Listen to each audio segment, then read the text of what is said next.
Okay guys, so in this video we are going to check braces. Now, this is a little bit of a tricky one, so let's get into it. The question here basically is how can we know if a string of different types of opening braces have a closing counterpart? Now, let's have a look at this. So let's look at this. Well, no, let's look at the function first and foremost. Okay, so it's just a function that takes some type of string. Alright, let's see here. So we import our braces functions, or our braces function, right? And then we have a describe. So, okay, so returns false for an empty string. So if I give this function an empty string, it should return false. It returns true for curly brace, curly brace. So yeah, okay, that makes sense. So if there's one opening curly brace and then another closing curly brace, then yeah, this function should return true.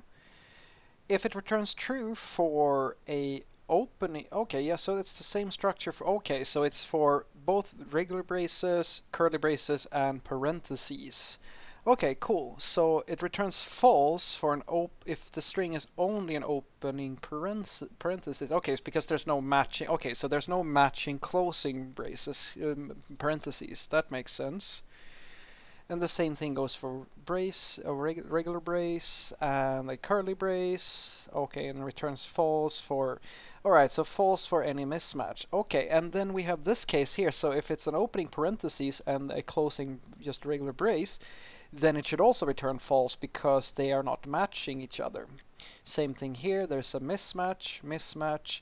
Oh, and this is interesting. So I can see, okay, so it could have been an opening curly and a closing curly, opening parenth, and then a closing parenthesis. So this is another case. And here we have three cases. Oh no, nesting. Oh, damn. Okay, so you can nest things as well.